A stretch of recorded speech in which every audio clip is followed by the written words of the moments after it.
Hello po, ako po ang Cusinera Sisters ninyo. Welcome po sa aking vlog sa Cusinera Sisters. For today's video ay magluluto po ako ng ampalaya with shrimp and egg. Kaya na po dahil mainit na po ang ating kawali, lalagay ko na po yung bawang.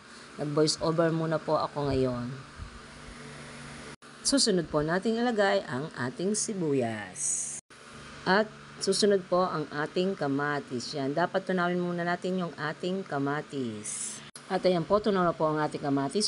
Susunod natin ilagay ang ating shrimp. Yan, yung ating mga hipon ay ginawa ko pong dalawa para hindi po tayo gastarol. At syempre, halu-haluin lang po yan hanggang sa maluto ang ating hipon. Yan, pagluto na po yung ating hipon, pwede na po natin ilagay yung ating pinagdikdikan ng hulo ng hipon. Ayan. Tapos, ayan lang po natin kumulo yung ating ulo na pinagdikdikan ng hipon para po matanggal po yung kanyang lansa.